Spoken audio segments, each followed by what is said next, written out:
Hello everybody, and welcome again to another episode of California saltwater fishing. Here we are in the kitchen with another installment of our Cooking Your Catch series. So recently we went out and we were fortunate enough to get some yellowtail off of the kelp patties out here. Hope you enjoyed that video. And here we are trying to make some carpaccio out of that yellowtail. It's a delicious raw meat dish that you can make, and along with the carpaccio we're going to have a chimichurri sauce and a side of pickled cucumber and radish. So it's a delicious thing. It's great to eat on a hot summer's day, and here's how we get started. So of course the centerpiece of the dish is the meat. So what you want to do when you're handling your meat for the yellowtail, since this is raw meat, you want to be very careful with the raw meat. You want to make sure that what you do after you catch it is, after you've filleted them up, vacuum seal the meat and freeze it for about 4 to 5 days at the very least. And if it's frozen for 4 to 5 days at around 0 degrees, that pretty much kills off most, if not all, of the parasites that are living in that meat. Not to say that there's parasites in the meat specifically, but there could be. So what that does is it ensures that it's pretty much killed off anything that might be in there.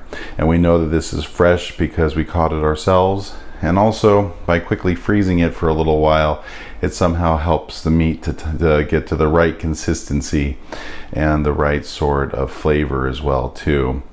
And something you'll also want to do when you're defrosting it is to make sure to not defrost it too quickly.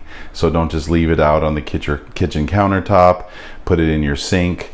And by all means, don't take it out of the vacuum seal bag and put it into warm, fresh water. The fresh water will start to destroy the consistency, as well as quickly bringing it back to a warmer temperature is going to cause some problems with the consistency. So after you take it out of the freezer, put it in your refrigerator, in the meat section of the refrigerator, and let it slowly defrost in the vacuum seal bag. So here you can see with the meat, you can see an important detail is there's this bloodline on the bottom portion of the fillet. This bloodline is not very good tasting, so you want to make sure that you remove the bloodline, as well as the bones that run along where the lateral line of the fish was. So you want to remove that whole section before you start cutting up the fillet. This is what that portion of the fillet looks like, the bloodline. So you can see here there's bones that run along this, and you can see that it's a very dark color, and this is not very flavorful, not very good stuff to eat. You can pretty much throw that portion away, because I don't know about you, but there's not much that I like about that. So after you've cut out the bloodline, you can go ahead and slice up the meat. You can cut it into whatever thickness you would like. Personally, I like it a little thicker, so go ahead and cut portions that are around that size. You can see there it's about a 1/4 of an inch thick. Some people like to get it paper thin. Whatever you'd like to do. Here's some portions from the lower part of the fillet, and I just like to cut them a little thicker just because I feel that you get a better sense of the flavor out of it. So that's the cutting of the fish portion. And the other ingredients that you're going to need to make this happen is you're going to need some Mirin sauce. It's a sweet cooking sauce that's made with rice, and then you're also going to need your rice vinegar. You're going to need some extra virgin olive oil, Ponzu sauce, chili oil, and I like to use garlic stuffed olives. That's for your chimichurri, and you're going to use those in the sauce. I like the garlic stuff variety because then I don't have to cut and peel garlic separately. I can just have the garlic that's already in the olives and infused with the olive sauce, so it's beautiful tasting. And you're going to want some sort of salt. personally, this is the type of salt I like to use. It comes from Hawaii. It's a bit seasoned, so it's got a little more flavor to it. You don't have to use this type of salt. You can use whatever salt you like to use, but if you're going to use a seasoned salt, make sure that it's nothing too overly seasoned like a Lowry's seasoned salt, because that will just completely change your flavor profile.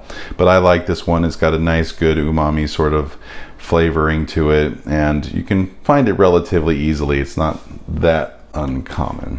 Other ingredients that you're going to need is some lemon sliced up, cilantro, parsley, red onion that's diced, cucumber that's been peeled and sliced into quarters, and some red radish that has also been peeled. I like to do a little bit of a rough peel on these myself, so you can see it's kind of spotty. So then you get a little bit of the red, but not too much of the red. Gives it a nice colorfulness once it's gone into your mixture. So here are the basic ingredients of what we're going to need in order to get started. The first component of the dish that we're going to make is the pickled cucumber and radish portion of it. Very simple, very easy to make. So what we'll do is we'll just take a bowl and we'll add our cucumbers, add our sliced radish, add the red onion, give it a little squeeze of lemon, spread it around nicely on there, and then we're going to want to take some of our rice vinegar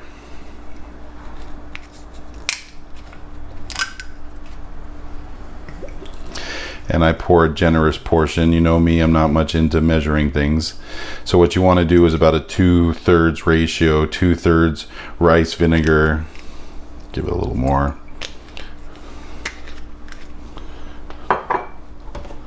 to the Mirin. Give that a good helping in there. And then what you'll do after you've got that part done is you got them mixed in there, go ahead and put a little bit of salt on it.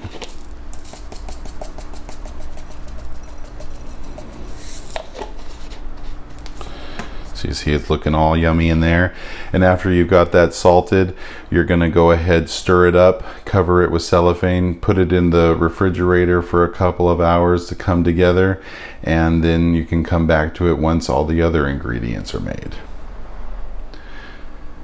The second component of the dish, or the next component I should say, is very simple. So what you're gonna do is you're gonna take your ponzu and you're gonna put it into a measuring cup.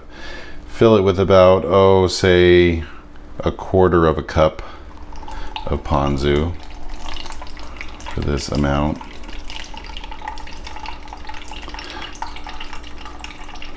So there we are at a 1/4 of a cup ponzu. And then next you're going to take your olive oil. Go ahead and fill up the measuring cup to about 1/3 of a cup. So 1/3 of a cup total between the olive oil and the ponzu. So very simple. So this is the part that you're going to pour over the meat as you're plating it. So very simple port. And next we're going to go ahead and make our chimichurri. It's a type of pesto, and one ingredient that I forgot to mention at the beginning was basil. So you want to make sure that you got a little bit of basil in there, so I've gone ahead and thrown that on there. I'll have a list of the ingredients in the description, so but make sure you grab a little bit of basil.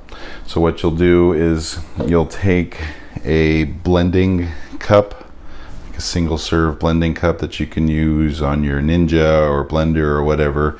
Makes it very easy, a lot less chopping and dicing time that you're going to need to do that. And you'll take 3 of the garlic stuffed olives, 3 of those beauties, throw them in there, throw in your basil, throw in your parsley, and throw in your cilantro. So you've got all your key ingredients in there. And then you'll also go ahead and give that some lemon juice. Probably squeeze 2 of your slices of lemon at the very least, as lemony as you like it. Put that in there. And if you want a little extra kick, that's where your chili oil comes into play. So give that a nice douse, like I said, to whatever your personal taste is.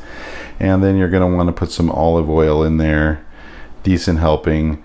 That gives it something liquidy to work with. So now you've got all these ingredients put into your little blender cup, and then after you go ahead and blend that up, you can scrape it out, and then I'll show you what happens. I'll save you the noise of having to go through the blending. So just go ahead and put your cap on it. And one thing that you do with these is make sure that the cap goes on straight and screws on tightly, because the worst thing you can do is go through all this, put it onto your blender, and all the stuff comes leaking out. So we'll go ahead and put that on the blender and come right back.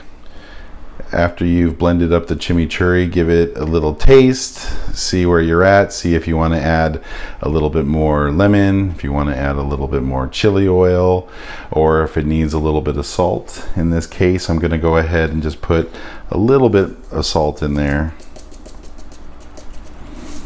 just to help round it out a bit. And we'll go ahead and blend it back again. But it's always important to give it a taste, just so that you know what you're working with and where you need to go from there. So after you've got your chimichurri sauce completed, you can go ahead and just put it into a ramekin there, ready to be served up onto the meat.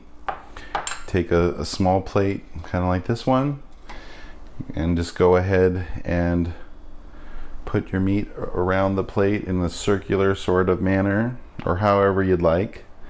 I like a little bit of a display personally, but like I said, it's all up to you how you like to present it.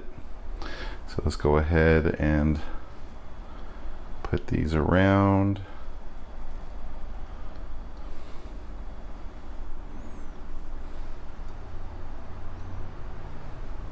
You can be as artistic as you like, or just throw a whole bunch of meat on a plate and take it from there, animal style, however you want to do it. So just go ahead and arrange out the meats.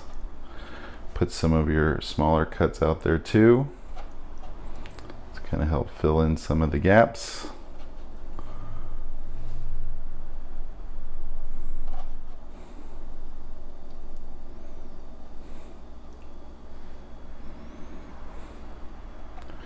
So then you've got yourself a nice display of meat.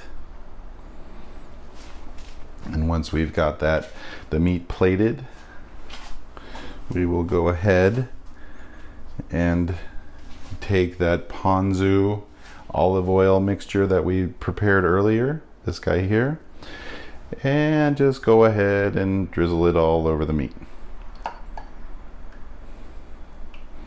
so that it's got a good soak.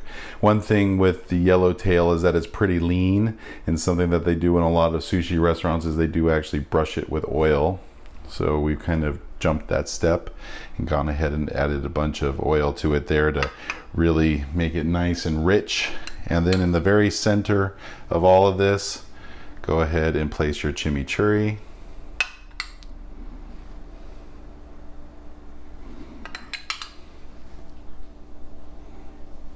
So you've got a nice little display there. And garnish it on the side with a small bowl of that cucumber radish pickled mixture that we made earlier. And you got yourself a nice little summertime meal. So as you can see, very simple. Not actually cooking anything. You're letting the fish do most of the work, and the beautiful fresh ingredients do the work for you. And like I said, it's pretty easy to make. Just make sure that you do it safely, that you keep safety precautions in mind. You're using fresh fish, and it's a good way to cook your catch. So let me know how it works out for you. Leave any comments or suggestions that you may have on how you approach this dish in the comment section as well. And hope you guys enjoyed it. Tight lines out there, and see you out on the water. Thanks so much.